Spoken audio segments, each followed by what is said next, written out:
Mi hijo mayor, agente del CNI, me llamó a medianoche. Apaga todo, apaga la luz y bájate al cuarto de trastos. Ni una palabra a tu yerno. Me estás asustando. Hazlo. Obedecí. Desde la ventanita del almacén vi a mi yerno firmando en la oscuridad algo que creía definitivo bajo la luz de un celular ajeno. Pensó que ya había ganado. Grave error. Antes de seguir, suscríbete al canal y escribe en los comentarios qué hora es ahorita en tu zona. Me llamo Rafael Luis Montoya Estrada. Tengo 63 años y vivo en Guadalajara, Jalisco, en la colonia Chapalita, sobre la calle Libertad. Pasé 28 años como inspector senior de aduanas en el SAT antes de jubilarme. En ese tiempo aprendí algo que ningún libro te enseña. La gente siempre esconde algo. Lo que cambia es el tamaño de la mentira y la calidad del escondite. Mi trabajo era leer lo que no estaba escrito. Sigo haciéndolo. Es un hábito que ya no puedo apagar. La casa en Libertad, 2318, la empecé a construir cuando tenía 34 años. 280 metros cuadrados, 2 pisos, jardín con bugambilias en la barda lateral. No fue rápido. El primer piso tardó 4 años porque el dinero no alcanzaba para todo al mismo tiempo. Cada cuarto tiene algo mío adentro. El azulejo del baño de visitas lo escogí pieza por pieza en un mercado de Tonalá. La escalera de madera la barnizamos mi cuñado y yo un fin de semana completo. Esta casa no es solo un inmueble, es el mapa de mi vida entera. Mi hija Sofía, de 34 años, vive conmigo desde hace casi un año, junto con su esposo Edgar Romero Vega, de 37. Cuando Sofía era chica me seguía a todas partes. Curiosa, preguntona, con una risa que llenaba cualquier cuarto. Se fue a estudiar comunicación a la UDG. Conoció a Edgar en su último semestre, y ahí empezó el proceso que yo, con toda mi experiencia en aduanas, tardé demasiado en leer correctamente. Edgar. ¿Por dónde empezar con Edgar? La primera vez que lo vi, hace 4 años, me dio la mano con demasiada fuerza. Eso ya me dijo algo. Los que aprietan fuerte al saludar generalmente están compensando lo que no tienen. Bien vestido, dientes perfectos, vocabulario de alguien que leyó muchos libros de negocios, pero ninguno hasta el final. Me habló de sus proyectos empresariales durante 40 minutos, sin mencionar una cifra concreta. En aduanas aprendí que cuando alguien habla mucho sin decir nada específico, está haciendo distracción. Lo miré a los ojos y él me sostuvo la mirada el tiempo exacto que dura una mentira bien ensayada. 3 segundos. Luego a otro lado. Al principio, cuando se instalaron en la casa, las cosas eran tolerables. Edgar llegaba temprano, saludaba, a veces traía pan para el desayuno. Yo observaba. Siempre observo. Fue en el 3er mes cuando empecé a notar los detalles que importan. Edgar nunca me miraba directo cuando hablábamos de dinero. Cambiaba el tema con una habilidad casi artística. ¿Cómo va el negocio de importaciones que mencionaste?, le preguntaba. Ah, mire, tío Rafael. Siempre me decía tío Rafael, aunque no soy su tío ni su nada. Es que ahorita estoy en una etapa de consolidación. Ya sabe cómo son estas cosas. No, Edgar. No sé. Explícame. Nunca me explicó nada. Lo que sí hacía con regularidad era hablar de la casa. No directamente al principio. Lo hacía como quien lanza piedras chicas al agua para ver los círculos. Qué colonia tan tranquila, Chapalita, ¿verdad? Aunque ya está un poco, no sé, antigua. Oh, oiga, tío Rafael, ¿ha pensado en lo que vale este terreno solo? Las construcciones ya no cuentan tanto. Lo que vale es el suelo. Yo asentía y no decía nada. Guardaba cada comentario como quien archiva documentos de una investigación sin nombre todavía. Además del tema de la casa, Edgar tenía otra costumbre que me sacaba de quicio, aunque nunca lo mostré. Hablaba de mí en tercera persona cuando yo estaba presente. ¿Y qué piensa el señor de aquí?, decía dirigiéndose a Sofía, como si yo fuera un cuadro colgado en la pared. O peor, hay que explicarle las cosas con calma. Ya sabes cómo es la gente mayor con estos temas. La gente mayor. Yo, que lo veía venir desde la primera vez que me apretó la mano. Sofía fue cambiando de manera que dolía ver. La Sofía que yo conocí era directa, contestaba cuando le preguntaban, defendía su opinión aunque se equivocara. La de ahora evitaba mis ojos casi tanto como Edgar. Cuando le preguntaba algo sencillo, respondía con un «Bien, papá», Todo bien, que sonaba a respuesta aprobada previamente por alguien más. Intenté hablar con ella a solas 2 veces. Las 2 veces apareció Edgar antes de que llegáramos a algo importante, como si tuviera un radar calibrado para interrumpir. El domingo en que todo se aclaró fue uno de esos días de febrero en que Guadalajara se pone perfecta. Cielo limpio, temperatura templada. Sofía había preparado birria, mi platillo favorito, y los 3 nos sentamos a la mesa del jardín. Yo estaba pensando en una carta del siglo XVIII que me habían ofrecido la semana anterior en el mercado El Baratillo, una representación de la Nueva Galicia con escala de leguas castellanas. Hermosa pieza.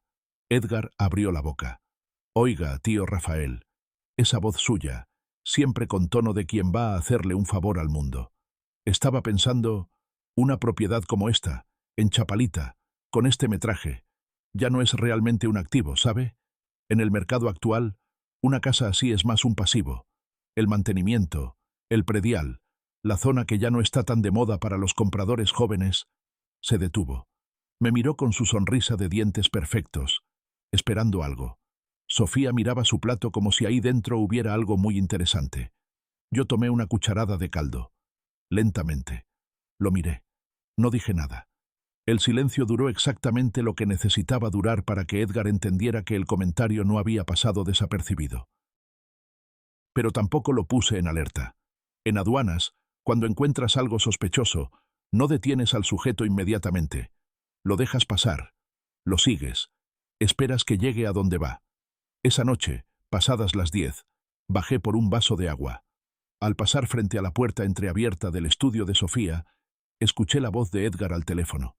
Hablaba normal, pero el silencio de la casa amplificaba todo. La firma la necesitamos antes de que termine el mes. Si no la tenemos, el trato con la agencia se cae. Me detuve. No respiré. No te preocupes. Yo me encargo del viejo. Seguí hacia la cocina. Llené mi vaso. Bebí despacio. Lavé el vaso. Lo puse en su lugar. Subí las escaleras sin hacer ruido. Me acosté y quedé mirando el techo.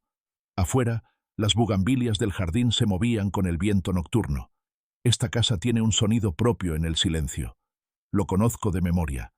Antes de que termine el mes. Yo me encargo del viejo. Cerré los ojos. No para dormir. Para pensar. Al día siguiente esperé a que Edgar saliera. Lo vi marcharse pasadas las 9 con su maletín negro de siempre. Y fui directo al cajón de mi escritorio donde guardo los documentos importantes de la casa. Los conozco de memoria. Cada papel, cada folio, cada sello. Hay un orden natural en los expedientes. Un peso específico que tiene cada hoja cuando está donde debe estar. Cuando falta algo, lo sientes antes de verlo. Faltaba algo. La escritura pública original de la propiedad, la número 34.712, otorgada ante notario en noviembre del 94, foliada, sellada, con todos sus anexos, no estaba en su lugar. En su lugar había una copia fotostática simple. Alguien había tomado el original y dejado la copia como si así no fuera a notarse. Cuánto me subestimó. Me senté en la silla y me quedé un momento quieto. No con el corazón acelerado, no con rabia. Eso se lo dejo a quienes no saben cómo reaccionar cuando encuentran lo que buscaban, sin saber que lo buscaban. Saqué una libreta de pasta verde y empecé a escribir. La diferencia entre el que pierde y el que gana no está en quién se enoja más, sino en quién documenta mejor. Esa mañana, mi hábito inamovible me llevó al mercado El Baratillo, el de antigüedades más antiguo de Guadalajara, que se instala cada domingo sobre la calzada del Ejército desde las 7. Caminé entre los puestos como siempre. Revisé piezas. Conversé con don Aurelio, un señor de casi 80 años que vende grabados y siempre tiene una historia para cada cosa. Pero mi cabeza estaba haciendo lo que hacía en aduanas al iniciar una investigación: construir el perfil. ¿Qué sabía de Edgar Romero Vega? Con certeza. 1. Llevaba casi un año en mi casa sin pagar un peso de renta ni de servicios. 2. Hablaba de dinero constantemente pero nunca daba cifras reales. 3. Había tomado un documento original de mi archivo. 4. Alguien esperaba una firma antes de fin de mes. 5. Me llamaba el viejo cuando creía que no escuchaba. Regresé al mediodía. Sofía estaba en la cocina. La saludé. Le pregunté si había desayunado. Dije que el día estaba bonito. Conversación de todos los días. Y entonces, con la misma naturalidad con que preguntaría sobre el clima, dije: Sofía, ¿sabes dónde quedó la escritura original de la casa? Estuve buscando, y solo encuentro la copia. La vi. La vi muy bien. Hay un momento, que dura exactamente un latido, en que el cuerpo de una persona revela lo que la mente todavía no decidió decir. Sofía se puso blanca. No un poco. Blanca como papel bond. Pues, no sé, papá, a lo mejor la guardaste en otro lado. O yo la moví sin querer cuando limpié. Sí, seguro eso fue, dije. Y sonreí. Y cambié el tema. Esa misma tarde busqué en mi teléfono el número de Jorge Bustamante, compañero de generación del SAT, con quien mantuve contacto después de jubilarnos. Le mandé un mensaje corto. Jorge, necesito un investigador privado serio. ¿Tienes algún contacto? Me llamó esa noche. Me dio un nombre. Roberto Ríos Pacheco, exoficial de la Policía Municipal. 12 años en investigación privada. Discreto. Confiable. Oficina en Pedro Moreno 847, segundo piso. 3 días después, un martes por la mañana, subí las escaleras de un edificio viejo pero limpio. La oficina de Ríos era pequeña, con 2 escritorios y un librero de metal lleno de expedientes. El hombre que me recibió tendría unos 50 años, con cara de quien ha visto demasiado para sorprenderse todavía. Me gustó eso. Le expliqué la situación. Sin dramatismo. Con la misma frialdad con que en aduanas redactaba un acta de hallazgo. Hechos, fechas, nombres, evidencias. Ríos me escuchó sin interrumpir. Al final hizo 3 preguntas puntuales. Luego abrió una carpeta en blanco y tomó su pluma. ¿Cuándo quiere que empiece? Ya, respondí. Le entregué 18.500 pesos en efectivo, la mitad del anticipo acordado, y le di lo que tenía sobre Edgar. Nombre completo, teléfono, modelo y placas de su carro. Nombre de la empresa que supuestamente dirigía. Ríos tomó nota de todo con eficiencia profesional. Antes de salir me detuve en la puerta. Una cosa, licenciado Ríos. Necesito que todo lo que encuentre sea documentable. Fotografías, copias certificadas donde aplique. No me sirve lo que no pueda probar. Ríos me miró con algo que en otro hombre hubiera sido una sonrisa. Así trabajo yo, señor Montoya. Bajé a la calle Pedro Moreno con el sol de media mañana en las banquetas. Caminé despacio. Pensé en la escritura que faltaba en mi cajón, en la voz de Edgar diciendo: yo me encargo del viejo, en Sofía poniéndose blanca ante una pregunta sencilla. Recordé algo de cuando Sofía tenía 8 años. Un sábado de lluvia, los 2 solos, aprendiendo ajedrez en la mesa del comedor. Perdía todas las partidas y en la tercera me miró con esa seriedad tan adulta para su edad. «Papá, ¿cómo sabes cuándo te van a ganar?» Le respondí lo que pensaba entonces y sigo pensando. Cuando crees que ya ganaste, es cuando empiezas a perder. Sofía soltó una carcajada y dijo que no entendía. Edgar debería haberlo entendido a los 37. Esa noche lo observé durante la cena con ojos distintos. Ya no eran los ojos del suegro que tolera. Eran los del inspector que ya abrió el expediente. Edgar hablaba de un viaje que quería hacer a Cancún, de cuánto potencial había allá para quien supiera moverse. Yo comí en silencio. Asentí una que otra vez. Le pregunté si quería más arroz.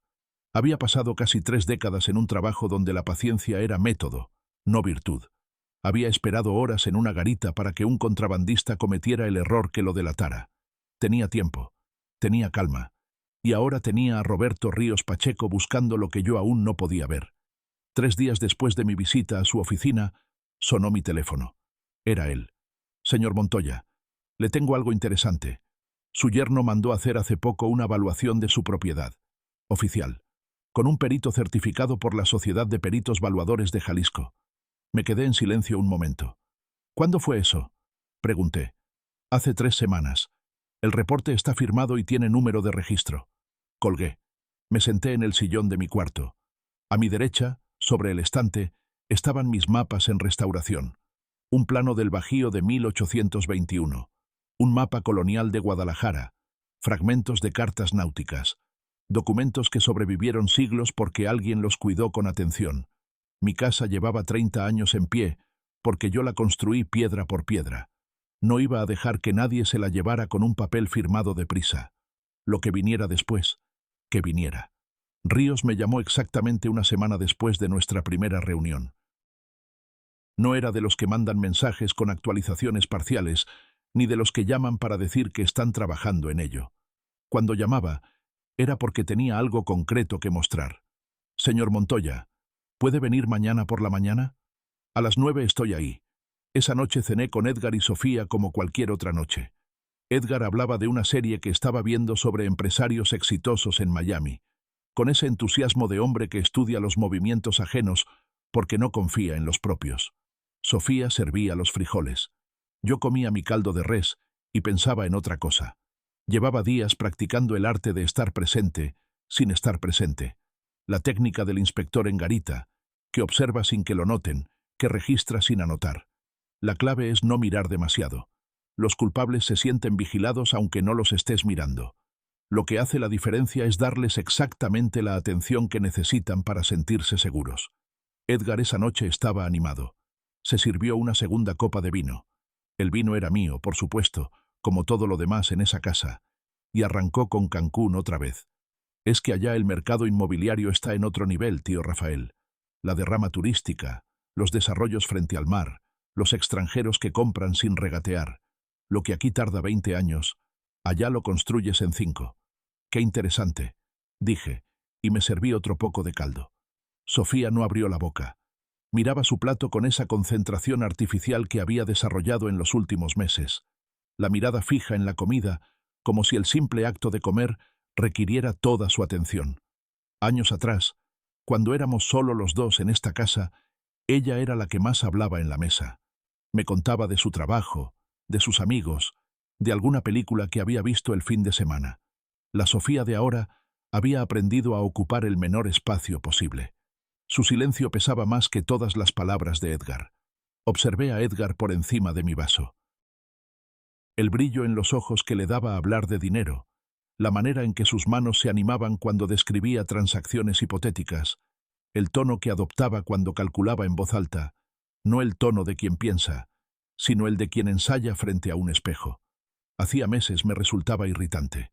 Esa noche simplemente lo catalogué, como cualquier documento en proceso de investigación. A la mañana siguiente llegué puntual a la oficina de Ríos. Él tenía sobre el escritorio una carpeta de cartón café con el nombre RME, Expediente 1, escrito con pluma azul. La abrió sin prisa, con la calma de alguien que sabe que lo que hay adentro vale cada segundo de espera. Lo que había encontrado sobre Edgar Romero Vega era un retrato que, en otras circunstancias, habría resultado casi admirable por su coherencia. 3 deudas sin liquidar en 3 estados distintos, 95.000 pesos mexicanos en Sonora, con un proveedor de materiales de construcción para un proyecto de vivienda que nunca se terminó, 148.000 pesos mexicanos en Sinaloa, con el socio de una franquicia de comida rápida que cerró a los 4 meses, y 97.000 pesos mexicanos en Veracruz, origen no del todo claro, pero con un juzgado mercantil involucrado y un embargo preventivo activo. Total acumulado, 340.000 pesos mexicanos, distribuidos en 3 estados con la precisión de alguien que conoce bien el principio de la dispersión. Si cada deuda está en un lugar diferente, los acreedores nunca se cruzan. En Monterrey había además un expediente judicial archivado.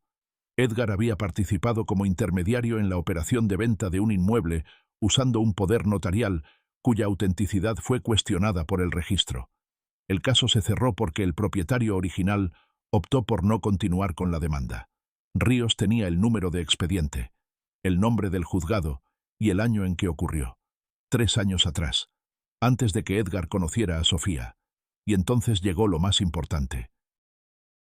Esto, dijo Ríos, sacando una hoja sola de la carpeta, es un contrato de representación exclusiva firmado hace 3 semanas entre Edgar Romero Vega y la agencia Inmuebles del Pacífico, con domicilio fiscal en Avenida López Cotilla, 1840, local 12. El objeto del contrato es la gestión integral de venta de una propiedad ubicada en Chapalita, calle Libertad, 2318, Guadalajara, Jalisco, 280 metros cuadrados, 2 niveles, jardín lateral. Puse la hoja sobre el escritorio. La leí completa, línea por línea, sin prisa. Tenía número de registro, rúbricas en cada página, la comisión pactada, 8% sobre el precio final de cierre, y una cláusula de exclusividad por 90 días naturales a partir de la fecha de firma. Edgar había firmado un contrato para vender mi casa, la que llevaba 30 años construida, la que él nunca pisó hasta hace menos de un año. ¿Cómo obtuvo este documento? El contrato está protocolizado ante un fedatario mercantil. Es de carácter semipúblico. Con las gestiones correctas no es difícil de localizar. Le pedí copia certificada de cada documento del expediente y le di instrucciones de continuar buscando cualquier papel firmado con el nombre de Edgar Romero en los últimos 6 meses. Salí a la calle y caminé 4 cuadras en dirección que no importaba. Para mí es sinónimo de pensar sin interrupciones. El esquema tenía ya contornos claros. Edgar entró a mi casa. Trajo a Sofía de vuelta para tener acceso y contexto. Tomó el original de la escritura. Contrató una agencia para vender la propiedad. Solo le faltaba una cosa: mi firma, o la forma de prescindir de ella. Eso último era lo que más me preocupaba. Un hombre que 3 años atrás había trabajado con poderes cuestionables en Monterrey no tenía escrúpulos sobre el método. La pregunta no era si lo intentaría, sino cuándo y a través de quién. Esa tarde llegué a la casa y encontré a Edgar en la sala con el teléfono apuntando hacia la ventana del jardín, una de esas aplicaciones de medición que usan la cámara y el giroscopio. Cuando me vio entrar, guardó el teléfono en el bolsillo de inmediato y dijo que estaba pensando en cambiar los muebles de lugar.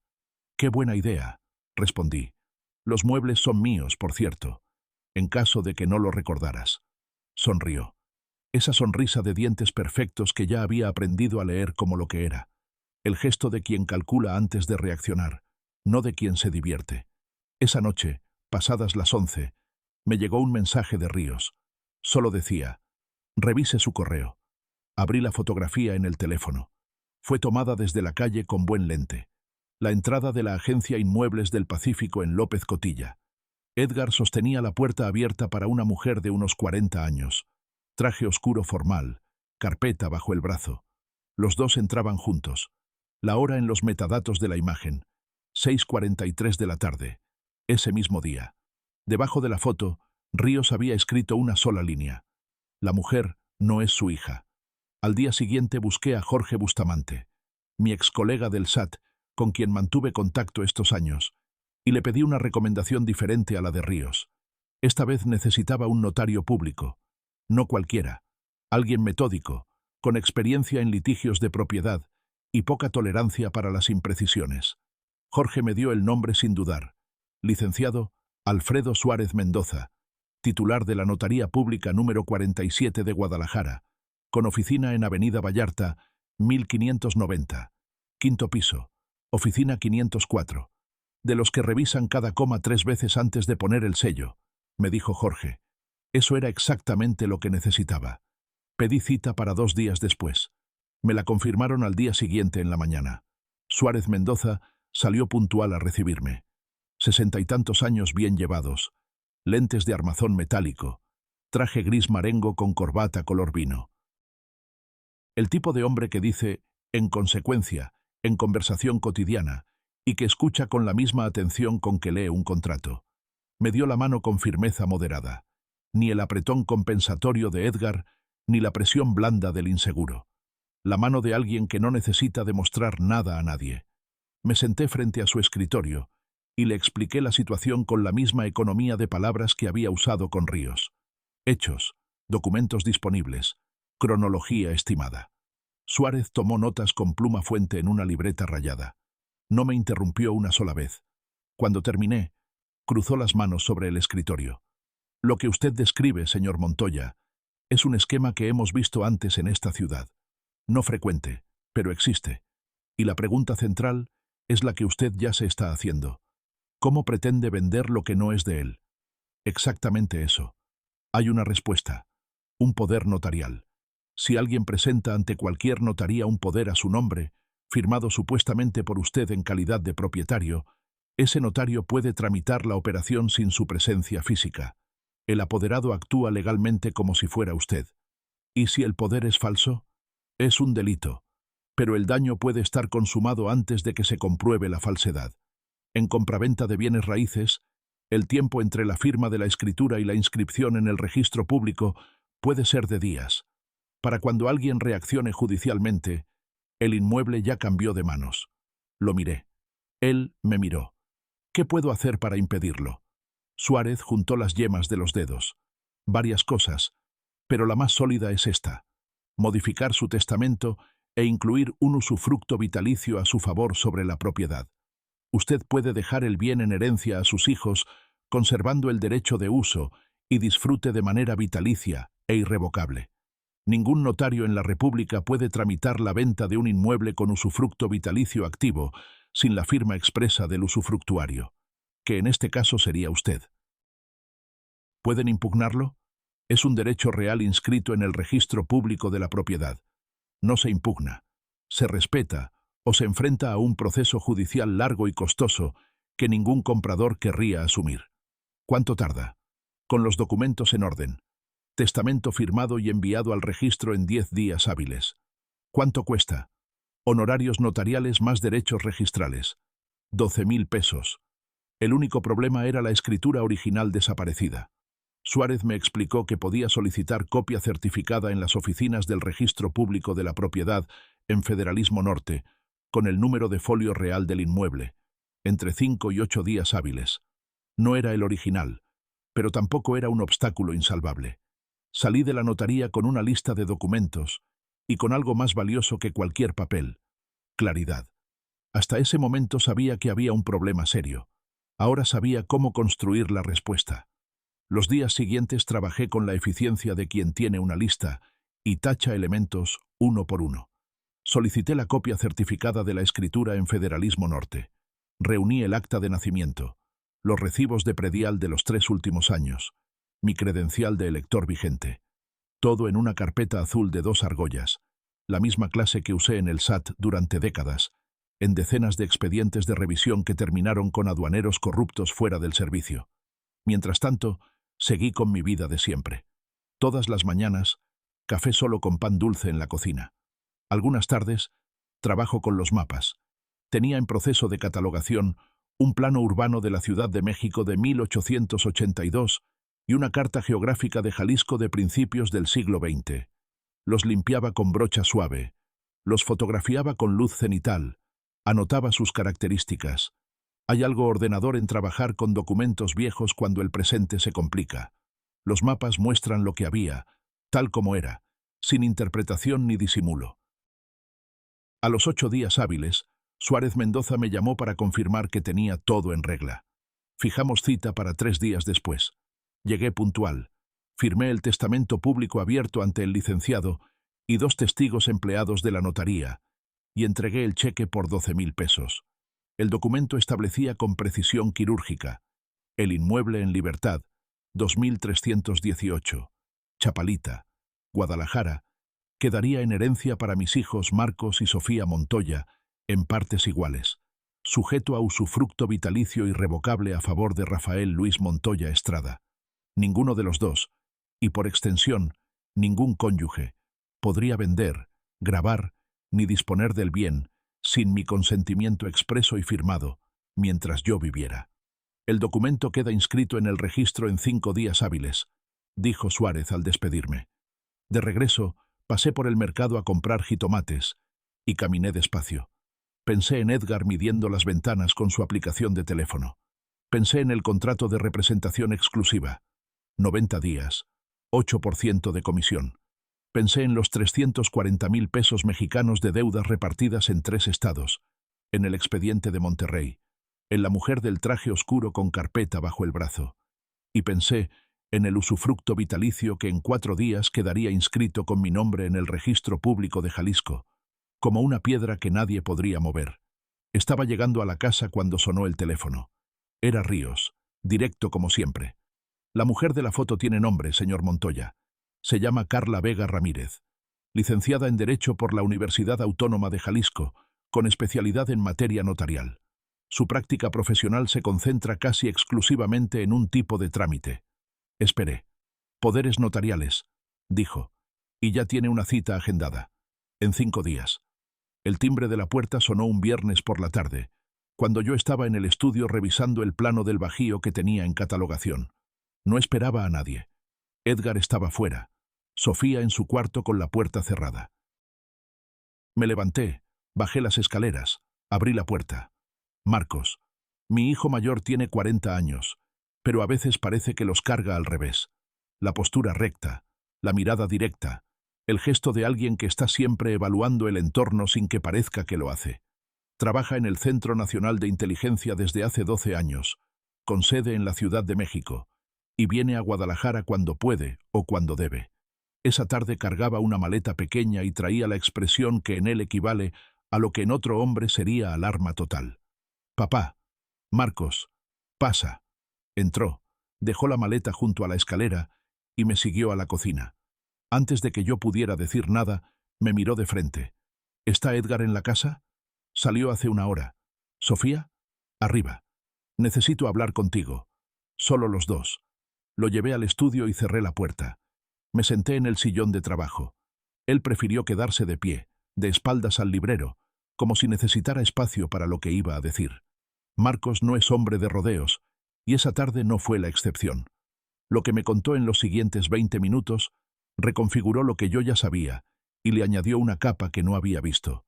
A través de contactos en su trabajo, y fue cuidadoso en decirme que la información era de acceso legal, obtenida por los canales correctos. Marcos había rastreado los movimientos financieros de Edgar Romero Vega durante los últimos 6 meses. No era una investigación oficial, sino una revisión de registros que cualquier persona con los accesos adecuados podía hacer en las bases de datos de instituciones crediticias y registros mercantiles. Lo que encontró confirmaba lo de Ríos y lo superaba. Edgar había solicitado una línea de crédito a un banco con sede en Monterrey. No un crédito personal, una línea de crédito empresarial, de las que se destinan a inversión de capital. El monto autorizado, 850,000 pesos. El aval utilizado para la autorización, el inmueble en Chapalita, calle Libertad, 2318, Guadalajara, Jalisco. Mi casa. Mi casa que Edgar no poseía, no había comprado, no tenía derecho a usar como garantía de absolutamente nada, pero la había declarado como activo esperado de adquisición próxima en los documentos de solicitud. El banco, al revisar la evaluación que Edgar había gestionado semanas antes, la misma que Ríos me había reportado en su primera llamada, la había aceptado como suficiente respaldo para abrir la línea. Ya tiene acceso a esos fondos, papá. No los ha retirado todavía, pero la línea está activa. Lo miré. ¿Cuándo vence el plazo para usar el crédito? 30 días a partir de la apertura. Si en ese plazo no hay una operación que respalde el aval declarado, el banco puede cerrar la línea y exigir aclaraciones. Pero si Edgar completa la venta de la casa antes, puede presentar la escritura como prueba y retirar los fondos sin problema. Entendí el esquema completo por primera vez. No era solo vender la casa y quedarse con el dinero de la venta. Era vender la casa, presentar esa venta como respaldo del crédito bancario, retirar los 850,000 del banco en paralelo y desaparecer hacia Cancún o donde fuera, dejando al banco con un aval que ya no existiría a su nombre y dejándome a mí con un proceso judicial de años para demostrar que el poder notarial era apócrifo. Doble golpe, doble dinero, doble desastre para mí. Marcos me observaba mientras yo procesaba esto. Conozco a mi hijo. Sabe cuándo hablar y cuándo esperar. Esperó. Entonces cree que ya ganó. Dije al fin. Eso parece. Bien. Marcos frunció el ceño levemente. Bien. El que cree que ya ganó deja de cuidarse. Hice una pausa. ¿Tú puedes hacer algo desde tu trabajo? Puedo alertar a ciertas instancias sobre la irregularidad del aval declarado. Eso podría iniciar una revisión bancaria que congele la línea. No. Lo dije con tranquilidad, sin dureza. No por ese camino. Si usas tus canales, el proceso queda manchado. Cualquier abogado que contrate Edgar puede argumentar que fue una persecución con medios institucionales.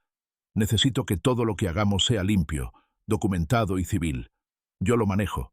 Marcos me miró largo rato. Es lo que hace cuando está calculando si discutir o aceptar. ¿Ya tomaste pasos?, preguntó. Le expliqué el testamento y el usufructo vitalicio. Le conté sobre Ríos y el expediente. Le hablé de Suárez Mendoza y los 12.000 pesos pagados. Mientras yo hablaba, la expresión de Marcos fue cambiando poco a poco, de la preocupación a algo más parecido al reconocimiento. El usufructo bloquea la venta, dijo. Y si el poder notarial de la licenciada Vega no puede usarse porque la propiedad ya tiene un usufructo activo en el registro, el banco en Monterrey no tiene aval válido. La línea de crédito se cae sola. Marcos guardó silencio un momento. ¿Quién es la licenciada Vega? Le conté lo que me había dicho Ríos esa misma tarde. Carla Vega Ramírez, especialista en poderes notariales, con cita agendada en 5 días. Marcos asintió despacio, como quien organiza piezas en un tablero. Me quedo esta semana, dijo. De visita, respondí yo. Nada más. De visita, repitió. Y por primera vez en esa conversación, algo parecido a una sonrisa cruzó su cara. Esa noche, cuando Edgar llegó y encontró a Marcos instalado en el cuarto de huéspedes con su maleta pequeña y su expresión de hombre que no da explicaciones, algo en el aire de la casa cambió. No fue dramático. Solo vi cómo Edgar los evaluó durante la cena con una atención nueva, calculadora, como quien recalibra sus estimaciones ante una variable inesperada. Sonrió, saludó con cordialidad, habló de trivialidades, pero los ojos le decían otra cosa. Al día siguiente, Ríos me confirmó el nombre completo de la mujer del traje oscuro, licenciada Carla Vega Ramírez, egresada de la Universidad Autónoma de Jalisco, con oficina propia en la colonia americana. Su especialidad, instrumentos de representación legal y poderes notariales, y la cita con Edgar, agendada para 4 días más tarde. El reloj corría, pero el usufructo ya estaba inscrito. Los 4 días siguientes fueron de una calma tensa que solo quien ha trabajado en vigilancia sabe reconocer. La calma que no es descanso, sino concentración sostenida. Marcos se movía por la casa con naturalidad, como cualquier hijo que viene a visitar a su padre, y Edgar lo trataba con una cordialidad que a mí me resultaba casi cómica de observar. El hombre que días antes me medía las ventanas con el teléfono, ahora le preguntaba a mi hijo si quería más café. La cita de Edgar con Carla Vega era un jueves. Marcos se fue a la Ciudad de México el martes por la mañana, aduciendo compromisos de trabajo. Me lo dijo en privado, antes de bajar la maleta. Estaré pendiente. Cualquier novedad, me llamas. Lo acompañé a la puerta. No hubo abrazo larga. No hubo escena. Solo un apretón de mano y una mirada que lo decía todo. El miércoles transcurrió sin incidentes visibles. Edgar salió por la mañana y regresó al mediodía. A la tarde estuvo en el estudio con la puerta cerrada durante casi 2 horas. Sofía pasó el día en un silencio que se había vuelto su estado habitual, ocupándose de cosas domésticas con la concentración de alguien que prefiere estar ocupada antes que pensar. Esa noche cené solo. Sofía dijo que no tenía hambre, y Edgar llegó tarde, oliendo a restaurante. Me deseó buenas noches con esa cordialidad de bajo consumo que usaba cuando no necesitaba convencerme de nada específico. Subí a mi cuarto pasadas las 10. Revisé unas notas sobre los mapas. Apagué la luz del buró. Estaba casi dormido cuando vibró el teléfono. Marcos. La 1:17 de la madrugada. Contesté antes del segundo tono. Papá. La voz de Marcos tenía un tono que yo no le había escuchado en muchos años. No alarma, sino urgencia controlada. La voz de alguien que sabe exactamente lo que está pasando y necesita que el otro actúe sin perder tiempo en preguntas. Escúchame bien. Apaga la luz si la tienes encendida. Baja sin hacer ruido y métete a la bodega. No le digas nada a Edgar. Me senté en la cama despacio. Me estás asustando. Papá, haz lo que te digo. Me puse los zapatos en la oscuridad. Abrí la puerta del cuarto despacio, sin crujidos. Conozco cada tabla de esta escalera desde hace 30 años. Y bajé al primer piso. Desde el pasillo vi luz debajo de la puerta de la sala. Edgar seguía despierto. El sonido suave de un teclado. Seguí hacia la cocina. La puerta de la bodega está al fondo, junto al cuarto de lavado. Bajé los 4 escalones, entré. Cerré la puerta sin pasador para no hacer ruido. La bodega es un cuarto de unos 12 metros cuadrados donde guardo herramientas, cajas de documentos viejos, materiales de la casa. En la pared norte hay una pequeña ventana al nivel de la banqueta del jardín.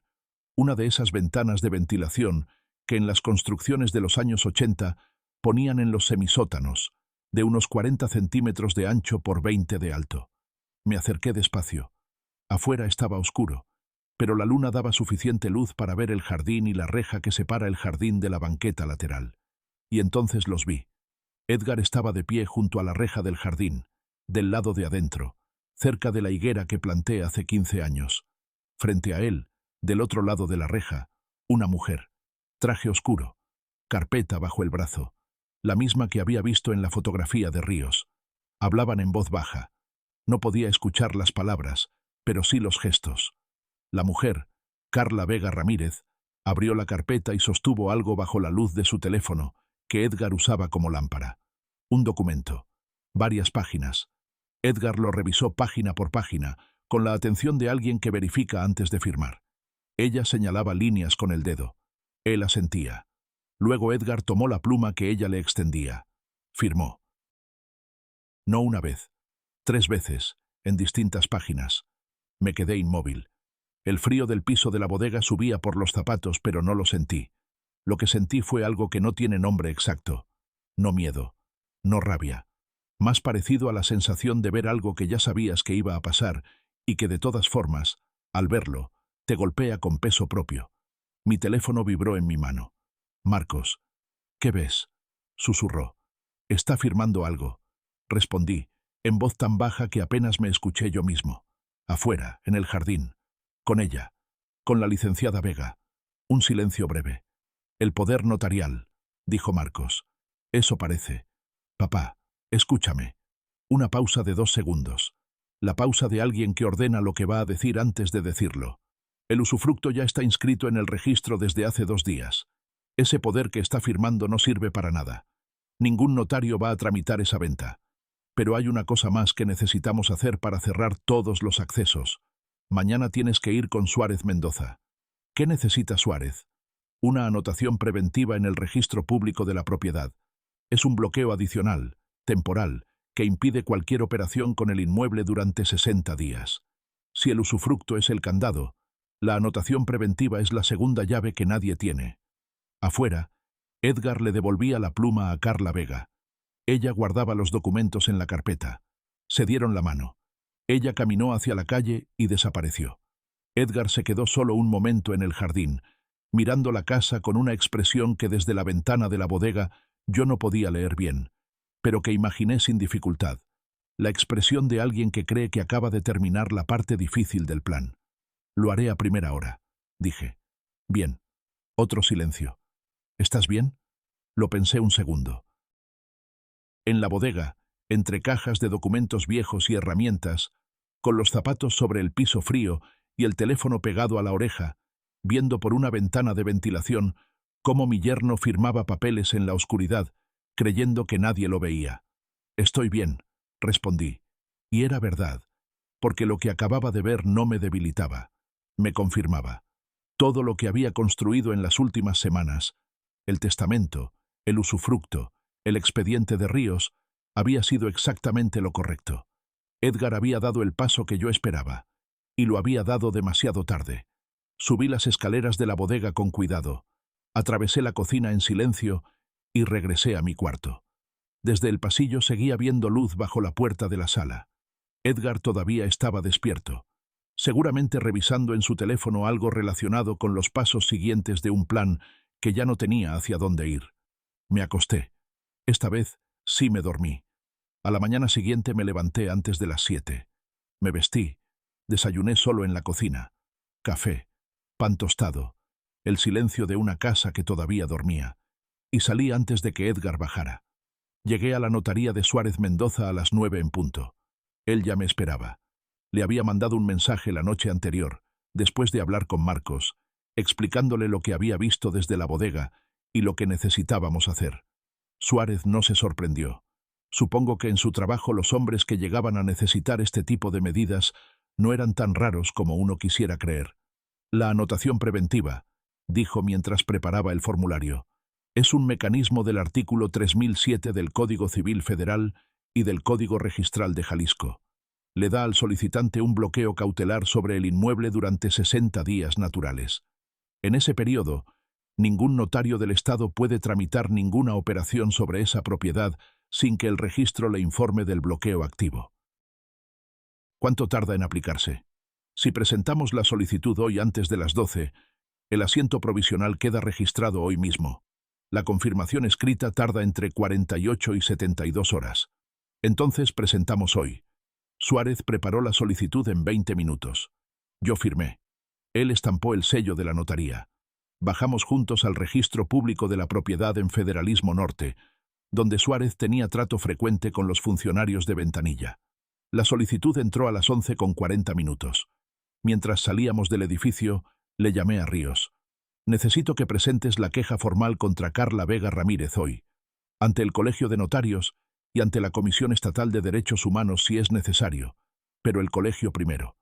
El argumento: gestión de un poder notarial con base en declaraciones falsas sobre la titularidad del inmueble. ¿Tiene los documentos que lo respaldan?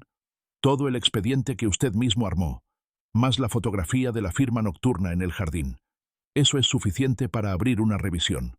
Ríos presentó la queja ese mismo día por la tarde. Tenía los contactos y el expediente. Era lo que había pagado cuando le di los 18.500 pesos en su oficina de Pedro Moreno. No solo información, sino la capacidad de actuar con ella. Lo que siguió fue más rápido de lo que yo esperaba.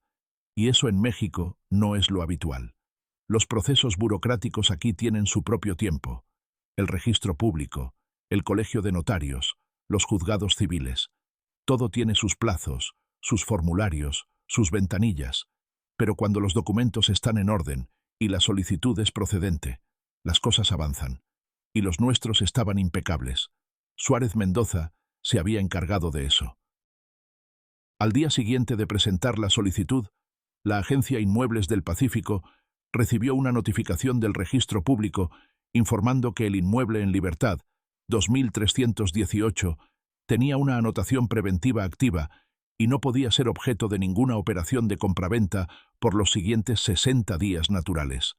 La agencia, que tenía su propio abogado y sabía exactamente lo que eso significaba, llamó a Edgar para informarle que el contrato de representación exclusiva quedaba suspendido de manera cautelar hasta que se resolviera la situación registral. El Colegio de Notarios de Jalisco, por su parte, había confirmado la recepción de la queja formal contra la licenciada Carla Vega Ramírez y abierto una revisión de oficio.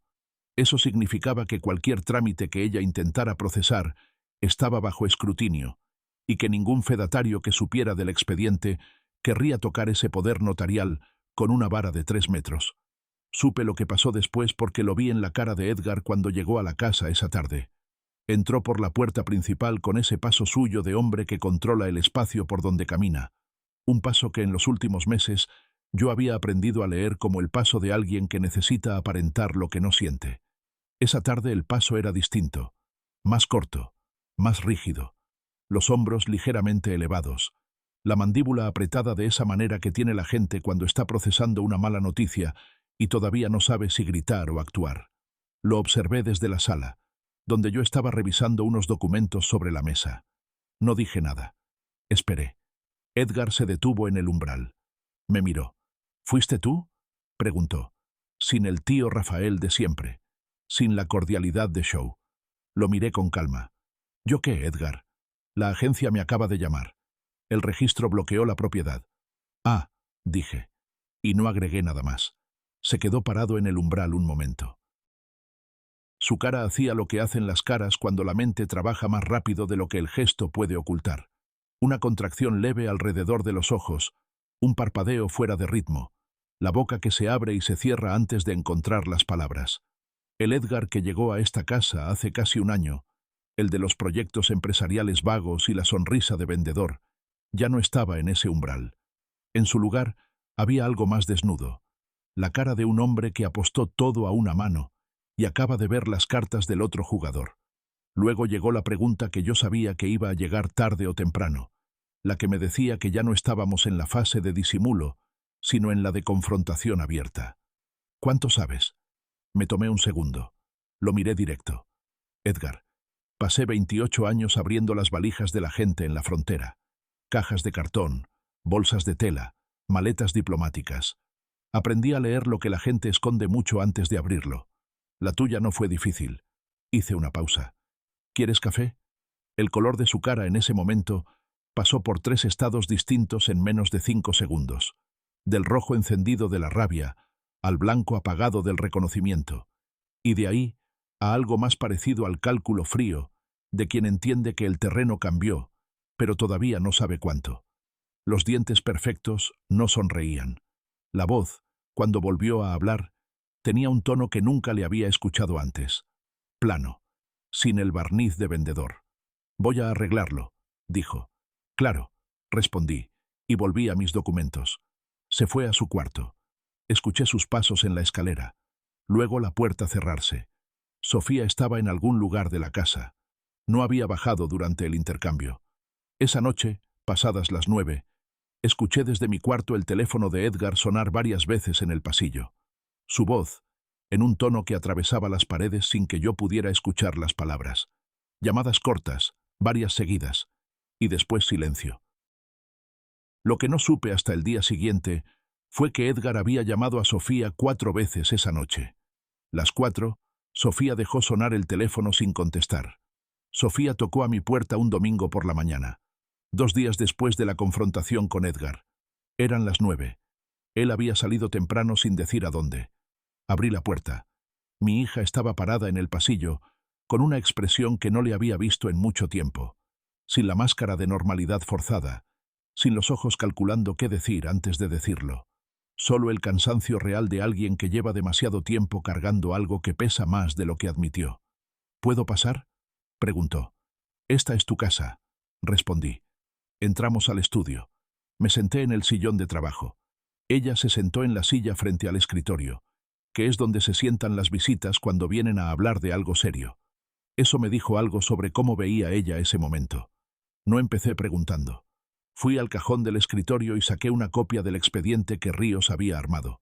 No todo, pero sí las páginas que necesitaba que Sofía leyera.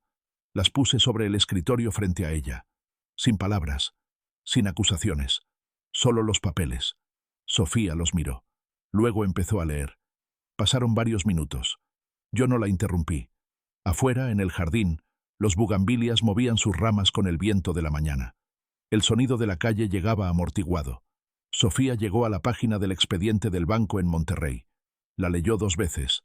Luego levantó la vista. Yo no sabía lo del banco, dijo. La voz le salió bajita, sin dramatismo, que a veces es más contundente que el llanto. Sé que no sabías todo, pero sabía lo de la casa. Una pausa. Él me dijo que ibas a venderla de todas formas, que ya no podías mantenerla, que era mejor hacerlo ahora, antes de que se complicara más, y que los dos nos llevaríamos una parte. No respondí de inmediato. La dejé escuchar sus propias palabras un momento, que es cuando la gente de verdad las oye. ¿Y tú le creíste?, dije al fin. Los ojos de Sofía se llenaron, no de manera dramática, solo ese llenarse suave que pasa antes de que la persona decida si va a llorar o va a aguantar. Quería creerle, dijo, y eso era más honesto que cualquier otra respuesta. Le expliqué lo que Ríos había documentado. Los 340,000 pesos mexicanos de deudas en 3 estados. El expediente de Monterrey con el poder cuestionado 3 años atrás. El contrato con la agencia de bienes raíces firmado sin mi conocimiento ni autorización.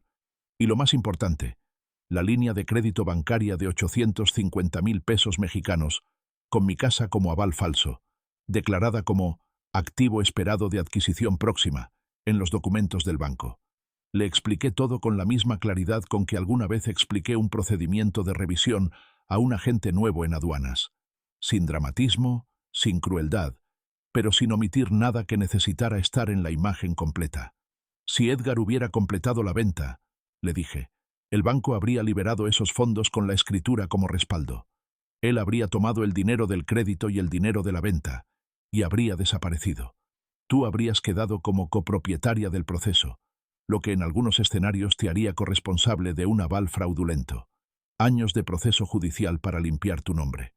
Sofía me miró, no con la mirada culpable de quien fue atrapado haciendo algo malo, sino con la de quien acaba de entender que estuvo a punto de caer en un pozo, sin ver el borde.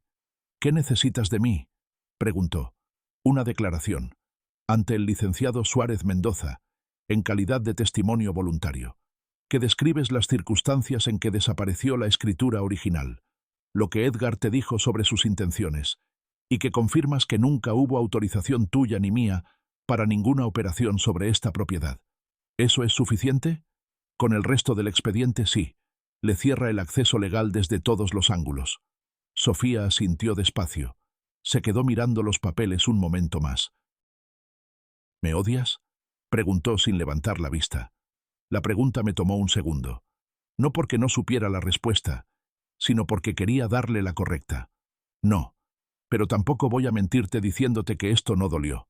Ella asintió. Eso era suficiente honestidad para los dos por ese momento. Al día siguiente fui con Sofía a la notaría de Suárez Mendoza. Ella firmó su declaración voluntaria. Suárez la incorporó al expediente que ya tenía y redactó una notificación formal al banco en Monterrey, firmada por mí como propietario del inmueble, explicando que el bien declarado como aval en la solicitud de crédito no era de libre disposición, estaba sujeto a usufructo vitalicio registrado, y que el solicitante del crédito no tenía ningún derecho legal sobre él. El banco en Monterrey respondió en 4 días hábiles.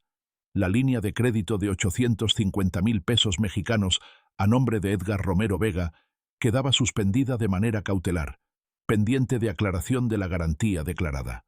La respuesta vino en papel membretado con firma del área de riesgos y crédito. Suárez Mendoza guardó copia certificada en el expediente. Era el tercer candado en 3 semanas. El testamento con usufructo vitalicio, la anotación preventiva en el registro y ahora el congelamiento del crédito bancario, la llave de la casa, la llave de la operación de venta y la llave del dinero.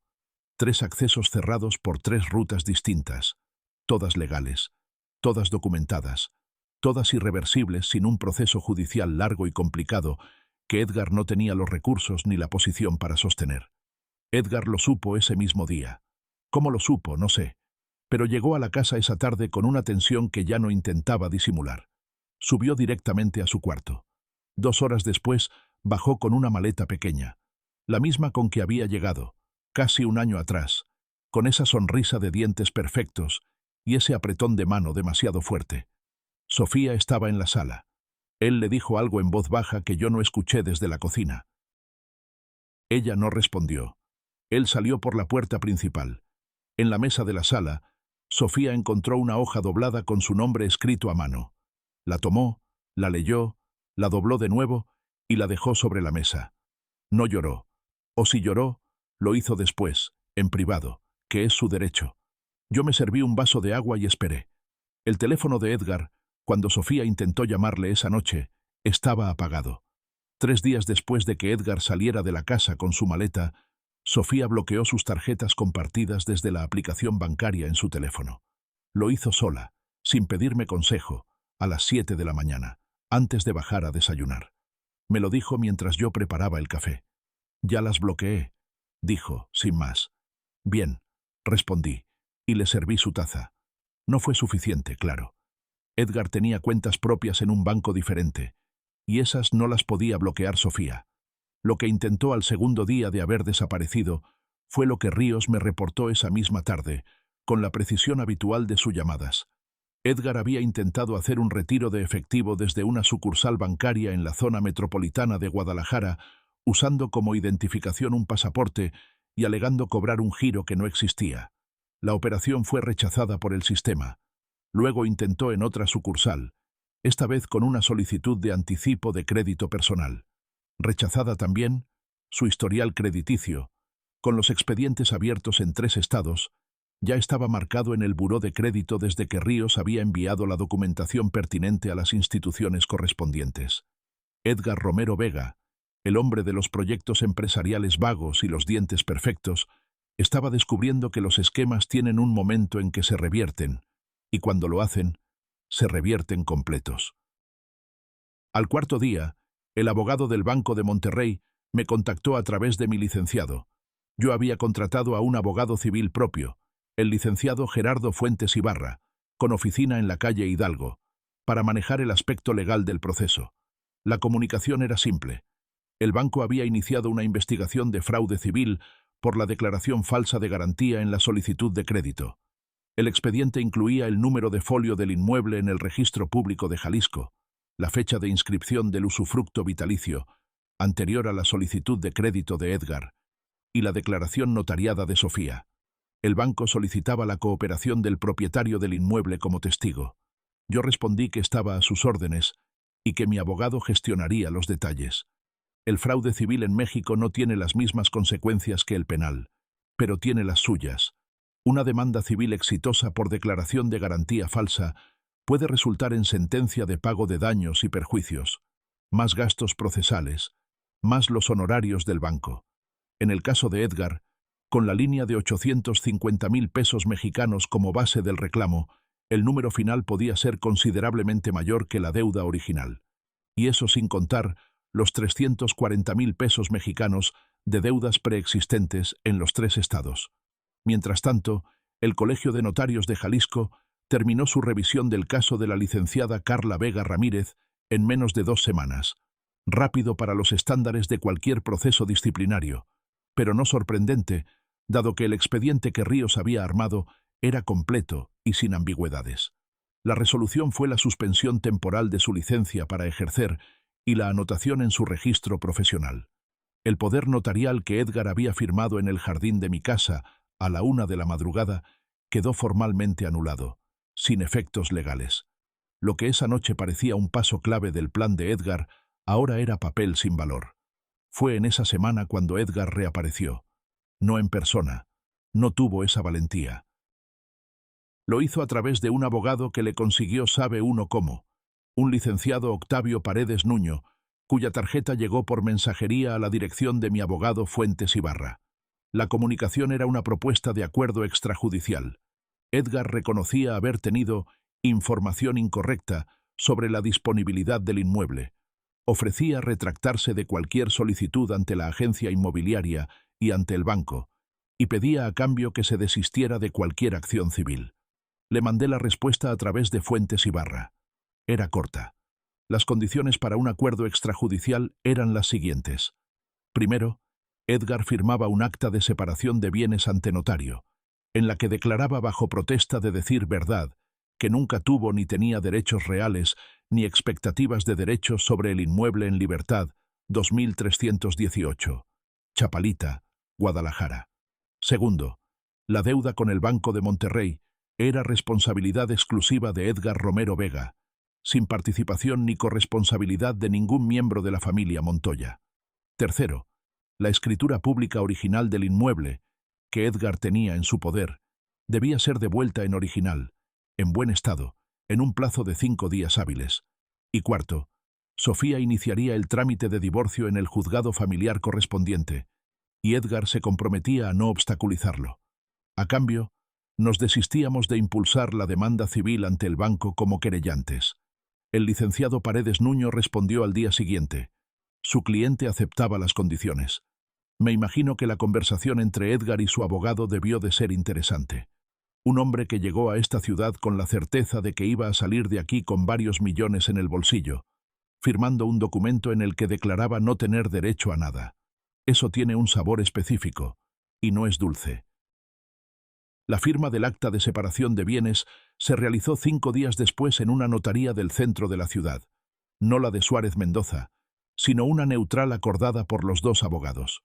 Ni yo ni Sofía estuvimos presentes. No había necesidad.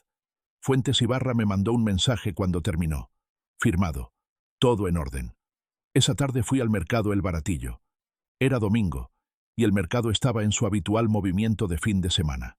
Los puestos extendidos sobre la calzada del Ejército, el olor a papel viejo y metal, los vendedores con sus voces familiarizadas. Me detuve en el puesto de don Aurelio más tiempo que de costumbre. Tenía una pieza nueva, un mapa del estado de Jalisco del siglo XVIII, circa 1748 según la datación del papel, con los límites territoriales de la Nueva Galicia y una escala de leguas en latín en la esquina inferior izquierda. El papel tenía el amarillo correcto, las manchas de tiempo en los bordes, el trazo de tinta que solo tiene ese grosor específico cuando lo hizo alguien que sabía lo que hacía. ¿Cuánto?, pregunté. Para usted, don Rafael, 65,000 pesos, La revisé de frente, de perfil, bajo la luz. La doblé con cuidado para ver la resistencia del papel. Don Aurelio me observaba con la paciencia de quien ha vendido antigüedades suficiente tiempo para saber que los compradores serios no se apresuran.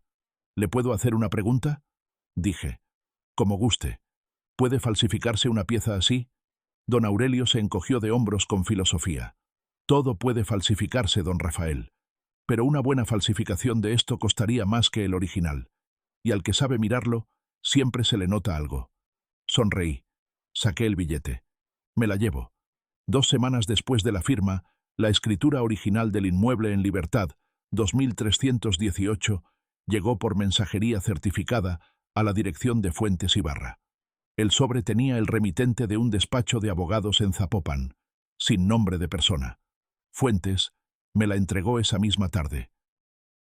La saqué del sobre, la abrí, revisé cada folio, cada sello, cada firma, todo intacto.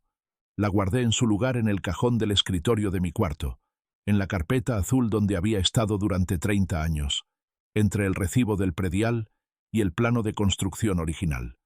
El proceso de divorcio lo inició Sofía ante el Juzgado Cuarto de lo Familiar de Guadalajara, asistida por su propio abogado. Edgar no lo impugnó, como había acordado. Los trámites tomarían sus meses. La burocracia familiar en México no tiene prisa, pero el camino estaba abierto y sin obstáculos. Sofía seguía viviendo en la casa. No hablamos mucho de lo que había pasado, no porque hubiera algo que esconder, sino porque algunas cosas se entienden mejor en silencio. Entre ella y yo quedaba una distancia que no era fría, sino la que existe después de cualquier tormenta real. Un espacio donde las cosas se acomodan solas, sin que nadie tenga que forzarlas. Ríos cerró el expediente. Le transferí el saldo final de su honorario, 45.000 pesos, que sumados al anticipo inicial de 18.500, hacían un total de 63.500 pesos por 3 meses de trabajo. A Fuentes Ibarra le pagué 38.000 pesos por la gestión legal. Los 12.000 de la notaría de Suárez ya los había cubierto antes. En total, 113.500 pesos para proteger una propiedad de 4.200.000. No era mal negocio. El usufructo vitalicio siguió inscrito en el registro público de la propiedad de Jalisco, a nombre de Rafael Luis Montoya Estrada, sin fecha de vencimiento. Un fin de semana, semanas después, Marcos llegó desde la Ciudad de México con su maleta pequeña y esa expresión suya de hombre que no necesita anunciar que está contento para que se note. Sofía preparó pozole rojo, un platillo que en esta casa siempre ha significado que las cosas están bien, o al menos mejor que antes. Los tres nos sentamos a la mesa del jardín. No hablamos de Edgar. No hablamos de escrituras, ni de poderes notariales, ni de bancos en Monterrey. Comimos. Marcos le preguntó a Sofía sobre su trabajo. Ella le respondió. Yo escuché. Afuera, sobre la barda lateral, las bugambilias seguían en su lugar. Pagué la cena yo. Esa noche, en el estudio, puse el mapa nuevo junto a los demás. Jalisco, circa 1748. Los límites de la Nueva Galicia dibujados con tinta que sobrevivió casi 3 siglos. En el mapa no había algunas de las ciudades que hoy existen, no estaban varios caminos que hoy cruzan el estado, pero los ríos eran los mismos, las montañas, los mismos, los límites que alguien trazó con paciencia hace siglos, los mismos. Hay cosas que no se mueven aunque pase el tiempo. Esta casa es una de ellas. Y mientras yo viva, así va a seguir. Si te gustó esta historia, por favor dale like a este video, suscríbete al canal y comparte tus impresiones sobre esta historia en los comentarios. Para escuchar la siguiente historia, haz clic en el recuadro de la izquierda. Gracias por ver.